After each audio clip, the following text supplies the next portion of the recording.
В ноябре прошлого года глава республики Арсен Николаев издал один из стратегических указов об инновационном и цифровом развитии Якутии. В нем обозначены основные показатели и направления формирования системы поддержки и развития цифровизации республики. О том, какая сегодня ведется работа в этом направлении, мы спросим у нашего гостя, министра инноваций, цифрового развития и инфокоммуникационных технологий Якутии Анатолия Семенова. Анатолий Аскалонович, здравствуйте. Доброе утро.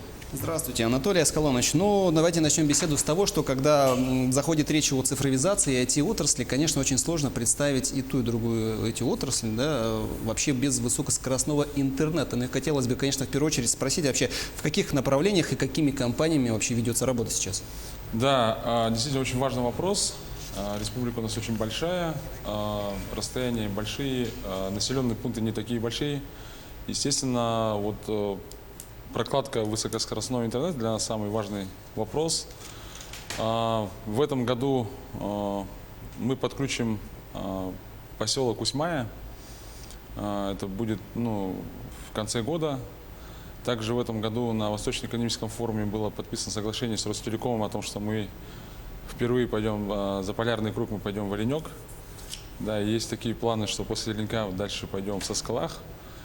Вот, то есть планы большие, но самая большая такая новость, что в этом году благодаря программе, национальному проекту «Цифровая экономика», в частности, программе поддержки инфраструктуры, социально значимых объектов, разыгран конкурс Минкомсвязи России на 1,5 миллиарда рублей, и в течение 3 лет, согласно этому конкурсу, будет подключено 1221 социально значимый объект. Это школы, ФАПы, больницы, Росгвардия, пожарные части. И более того, те объекты, которые будут подключены к интернету, они не будут оплачивать за сам интернет. То есть пока действует программа, на 3 года это будет им бесплатно. Хотелось бы сказать, что из 1221 объект 816 будет подключено на ВОЛС. То есть это довольно высокий. Если, допустим, брать пример школ, то в городских школах это будет 100 мегабит, а в сельских, где будет ВОЛС, это будет 50 мегабит. Ну а там, где у нас в зоне Арктики, в северных районах, где будет спутник, это будет гарантированный мегабит. То есть это большая программа, и на самом деле будет проделана огромная работа именно в части инфраструктуры, потому что оптика будет заходить внутрь школы, и теперь во многих поселках, маленьких поселках, школа станет именно узлом связи теперь, да. Потому что там будет и бесперебойник, и сам узел связи прямо внутри школы. Это большая программа, да. Но также сейчас известно, что операторы сотовой связи ведут большую работу по модернизации своих базовых станций. И это позволяет пользоваться высокоскоростным интернетом. 4G мы все знаем. При этом голосовая связь доступна сегодня практически всем жителям. А можно рассчитывать на то, что и мобильная связь, мобильный интернет будет тоже доступен всем жителям? Да, очень правильный вопрос. На самом деле, когда я зимой ездил на отчет правительства, я на самом деле понял, что на самом деле, когда люди говорят интернет, все больше говорят сейчас про мобильный интернет, потому что в Якутии самое высокое проникновение именно смартфонов. 85% населения имеет сегодня смартфоны, меньше гораздо, чем персональных компьютеров, то есть больше наоборот, да, поэтому люди хотят мобильный интернет. И мобильный интернет, чтобы вы знали, он связан именно как раз с приходом оптоволокна. То есть, когда приходит транспорт, соответственно, появляется возможность дать 4G LTE. Поэтому в те районы, куда пришла оптика, а вы знаете, мы закрыли полностью Вилюйскую группу улусов, там будет появляться 4G. Допустим, мы в начале года договорились с компанией Билайн, согласно которому контракту практически вся Вилюйская группа улусов будет переходить на 4G. А Билайн, кстати, у нас самая широкая сетка распространения вышек, покрытия. Соответственно, это большие инвестиции. И в этом году, по-моему, 219 базовых станций поменяется на 4G. И практически вся Вилюйская группа улусов в этом году почувствует быстрый интернет. А другие сотовые операторы готовы присоединиться к этой работе? Ну да, мы работаем. Сейчас мы во время Восточно-экономического форума переговорили с МТС. Они тоже готовят свой план. Он будет не такой амбициозный, как у Билайна, но МТС потихоньку тоже меняет свои базовые станции. Ну и я надеюсь, что то же самое пройдет с Мегафоном. Но что касается сотовой связи, я думаю, что большая самая новость сегодня и победа. Мы, как только я стал министром, мы стали поднимать вопрос строительства сотовой связи вдоль автомобильных дорог.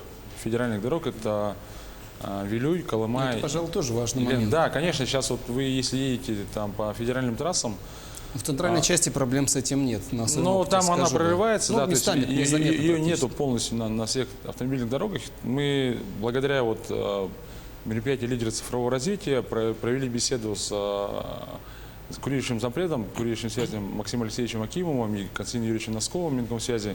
В общем, нас поддержали. Было обращение главы республики Арсения Сергеевича Николаева, на что коллеги из Минкомсвязи сказали, что они поддержат проект. В общем, мы очень надеемся, что в конце года будет объявлен конкурс, и в течение 2 лет, до конца 2021 года, на 3 автомобильных автодорогах федеральных появится сотовая связь. Это хорошая прям новость, я прям рад. Да. Ну, вот, это, кстати, очень важно в том числе для медицины катастроф. Вы знаете, что, к сожалению, происходят аварии, и буквально секунды, минуты решает, поэтому связь на автомобильных дорогах очень важна. Действительно, вопрос важный. Вот летом прошло совещание Минкомсвязи, и в Якутске озвучили планы как раз-таки о запуске базовых станций на телебашнях. Это позволило бы покрыть связью те территории, где есть дороги, но нет населенных пунктов. Но насколько сейчас этот проект вообще актуален? Ну, на самом деле, сегодня есть программа подключения башен РТРС, цифровых башен, к оптоволокну. Оператором является Ростелеком. Эта программа принята. Пока по Якутии мы ждем плана. В целом, в течение 3 лет эта работа будет проведена. И когда это произойдет, тогда, да, можно будет разговаривать о том, что можно использовать уже эту инфраструктуру в других направлениях, в том числе и для сотовой связи. Но я хочу сказать, что башни РТРС можно использовать не только для сотовой связи, в том числе и можно, как в Якутске, вот, допустим, у нас установлена большая видеокамера на нашей вышке, которая подсвечена с большим очень разрешением, которая прекрасно вписывается в программу безопасного города. То есть такие же телекамеры можно ставить и на других вышках, соответственно, ее можно использовать и для того, чтобы мониторить пожары, и там мониторить другие вопросы. То есть, в принципе, в целом инфраструктура связи, она может использоваться по-разному. Поэтому вот как только башни РТРС перейдут на оптику, соответственно, эти все программы заработают. Ну, давайте перейдем к IT-отрасли. Мы знаем, что именно наши якутские разработчики генерируют в основном, поставляют в основном услуги на Дальний Восток. Это вот их доля составляет 70%. Вот какие это компании в основном? Ну, я хочу подправить вас. Дело в том, что речь идет именно об экспорте услуг, то есть именно за рубеж. То есть 70% экспорта всего Дальнего Востока — это IT-компания Якутии, это статистика Национального банка России. И, кстати, мы потом поинтересовались, на самом деле мы первое место держим на Дальнем Востоке, и было интересно, на каком же... В России, да, мы в России на 17-м месте. Неплохо. Да, впереди там такие большие города, как Москва, Санкт-Петербург, Новосибирск. В принципе, это неплохо, но, в принципе, есть еще куда стремиться. Хотя республика, конечно, у нас небольшая, но зато есть успешные IT-компании. Это связано с тем, что, да, действительно, у нас последние 6-7 лет идет бурный рост, да, у нас всего лишь 21 декабря 2012 года, буквально еще не полных 7 лет, вот буквально осталось там несколько месяцев, как пришло оптоволокно в город Якутск. Открылся технопарк Якутии, создалась ассоциация развития IT-отрасли. И вот работа правительства, работа, в принципе, всех институтов развития, самих IT-компаний вот, приводит к таким результатам. Это нужно понимать, что это полномерная работа, в том числе и открытый в прошлом году IT-парк, и акселерационная программа B8, и все эти образовательные программы. Вообще в Якутске, мы посчитали, у нас 50 частных IT-школ, да, и эта цифра растет. И мы очень много и планируем делать как раз в области образования. Ну, вся вот эта работа, которую вы уже сказали, она была начата в том числе и при вашей поддержке, и при вашем непосредственном руководстве. Но вот на ваш взгляд, вообще в чем преимущество Якутии именно как раз-таки вот в IT-отрасли перед другими регионами? Если честно, и за счет чего мы вообще занимаем такие позиции? В первую очередь, конечно, это математическая школа и, в принципе, сильная школа, художественная школа, я считаю, да, потому что у нас как раз если брать в разрез вот этих IT-услуг, на самом деле у нас, конечно, очень большую львиную долю занимает геймдев, да, то есть это разработка игр, и это уже такая, знаете, ну, как бы творческая составляющая, которая, в принципе присуща в том числе и якутянам, да.